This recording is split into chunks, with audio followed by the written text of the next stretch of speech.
Damon Wayans made headlines after voicing his opinion on Netflix blurring the lines between what's considered a stand-up special versus what's considered a speech. Many wouldn't hesitate to offer their own thoughts in the comments, defending Dave Chappelle's recent body of work. Last week, when Dave's special was nominated for multiple Emmy Awards, Donnell Rawlings would take to social media to celebrate the recognition. As a caption, Rawlings would write, "Dear Jerrod Carmichael, I just Googled Dave Chappelle. I guess the legacy is intact." Now, of course, this is in reference to Jerrod Carmichael's recent comments during an interview for GQ magazine, where he said jokes about trans identity have now become Dave's legacy. Today, we'll have our Comedy Hype analysts, Capone and Pierre, calling to the show to give their thoughts and reactions. Now, Capone, I actually want to start with you because I know you weren't on the last show when we talked about, Damon Wayans discussing the difference between a special and what's considered a speech when it comes to Dave's recent body of work. So I want to come to you first. What are your thoughts and reactions to that now that it's, gone viral? I think that it was a smart decision because it seems like Damon is trying to bring himself back out there to do his own specials. And to me, it was like a commercial. And who else can he come at to make it worthwhile of, Cat Williams, Kevin Hart. It just comes across that he was promoting himself. He was promoting a special that he's getting ready to do, because at the end of the day, he said, well, y'all come see me and I'll show y'all greatness. His opinion on Dave is, I guess, part of the commercial. So let me ask. Oh no, I was gonna ask just to clarify. Do you feel that Damon was coming at Dave, or I just want to make sure it's clear there. No, I don't necessarily think he was coming at him, because he said he's one of the greatest of our time. He just gave his opinion about that certain material, and sometimes when people hear things, they kind of take it a little further than where it's supposed to go, and that's all I think that happened. He clearly wants to be recognized as one of the best, and he puts that there. But right now he's saying, Dave got it, Chappelle got it, but I'm coming for it. Pierre, I want to let you chime in. I know we discussed this a little bit on the last show, but I want to give you an opportunity if there's anything that you want to add to it since our show has gone viral. No, it just amazes me how people can misinterpret what someone says. They took a lot of it. Some in the comments were saying he's hating on Chappelle, and I'm like, that's the farthest thing that I think he said. He even said that Dave is the comedian of our generation, includes himself. So that's big for Damon to even say that. And he was just basically saying, is he being taken advantage of? Which is true. Anything that Dave does, they're going to film and consider it a special. If Dave's talking, Dave could sit and talk to a stranger on the street. It'll be it's a special. If you talk for half hours, it turns into a special. Dave's just talking.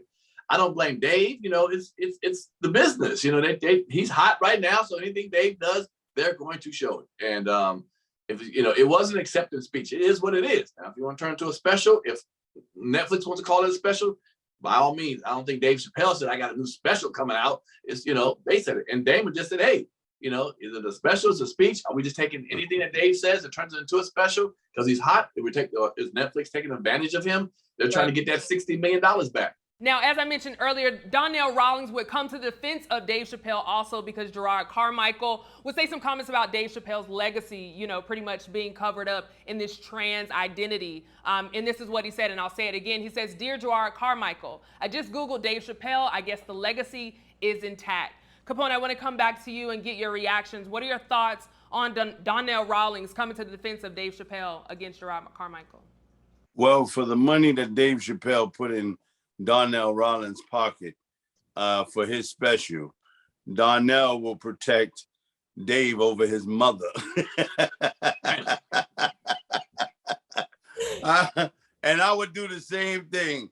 If I had a brother that put that type of money in my pocket, shot my special, take me on tour, you can't say nothing about him. I don't care what it is you think you feel like saying, who you are saying it, you got a problem with me too. That's all I'm saying. I'm protecting my money. Pierre, I want you to chime in on that as well, Pierre. What are your thoughts and reaction, to Donnell Rawlings taking to social media to respond to Jerrod Carmichael?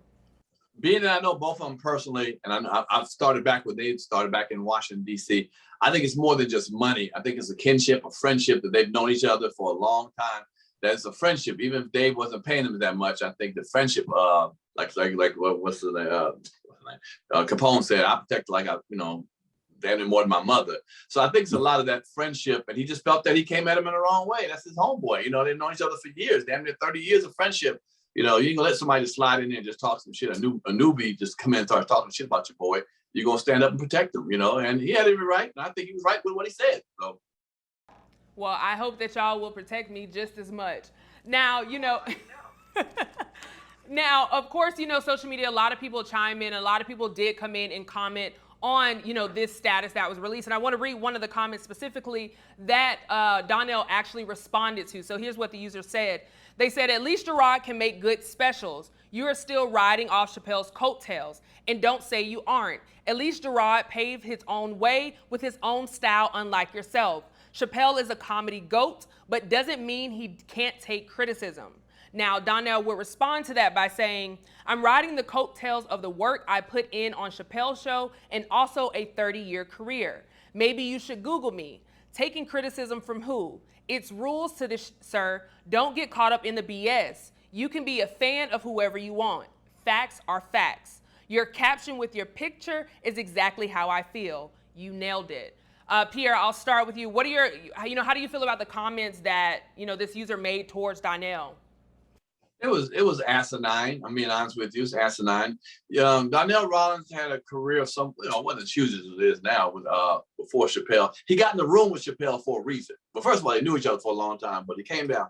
So, when you're working with the GOAT and the GOAT hangs with you, then of course they're gonna call it riding your coattail.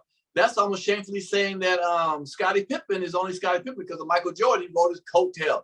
Scottie Pippen was a great player. Even when he left, he was still a great player. When Jordan retired, he still was a great player. So it's unfair when you're riding with somebody like the GOAT, they're going to say that. If you're not as large as the GOAT, then you're just riding the coattail of somebody. It wasn't like he picked up some non-has-been comedian and put him, Chappelle, and put him on roll with him and, so forth. But look at some of the work that Donnell has done, movies or has, on specials or what do you call it, hosting shows. So right. Call him what you want to. It's a hater hating on somebody. That's all. Capone, I want to get your thoughts. What are your thoughts on this user's comments towards Donnell and just the conversation, a little bit of them going back and forth? Well, I was once in Donnell's shoes when somebody said something. I never forget when I did Def Jam, and it was like thousands and thousands of congratulations, and you rocked it, and you did very well. But there was one person was like, yeah, I heard that before. He ain't do nothing new. And it bothered me. And I didn't understand why it bothered me. And Charlie Murphy said, listen, man, you don't know these people. These people have a right to their opinion, and you shouldn't let them get to you. So my advice to Donnell, the people who don't know you and you don't know them, let them say what they want to say. Don't get yourself involved with giving a person time of the day, because once they can find out what makes you tick, they're going to keep on trying to make it tick.